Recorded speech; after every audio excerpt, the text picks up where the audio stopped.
What's up everybody, thank you for coming to our channel. This is Jay from Weight Loss segment. And today's video we have an exciting topic. I'll give you a brief overview of glutens and caseins free diet, so let's dive in. Gluten is a protein contained in foods such as wheat, barley and rye. Casein is also a protein and is found in dairy products such as milk, ice cream, cheese and yogurt. In the intestinal tract, gluten and casein break down into peptides. These peptides then break down into amino acids. What does this new lifestyle entail? A gluten and casein-free diet would mean eliminating foods such as wheat and barley, glutens, and milk and cheese, caseins, from your diet entirely and replacing them with gluten and casein-free diet foods such as gluten-free, buckwheat, potato flour, rice bran, rice flour, sago, tapioca, soya.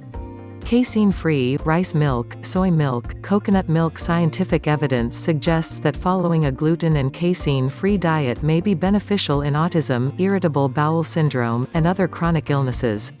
Is following a gluten-free diet plan possible?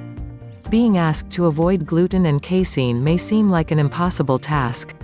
After all, wheat and dairy foods are a mainstay of most diets, and so many dishes not only contain them but are based on them. Let's be honest, there is no doubt that it is most certainly not an easy task to eliminate these foods from the diet.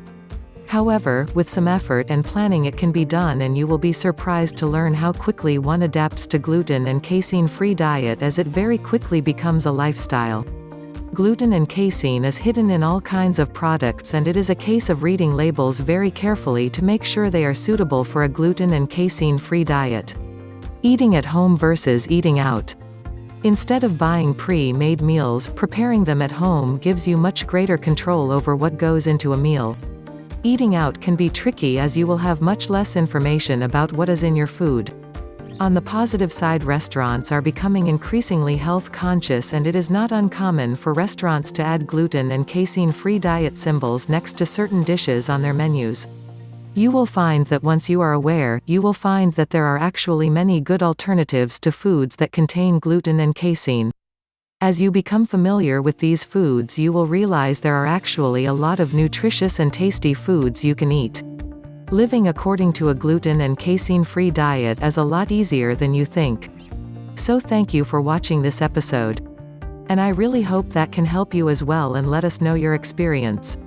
Leave a comment, and I will stay in touch with all of you.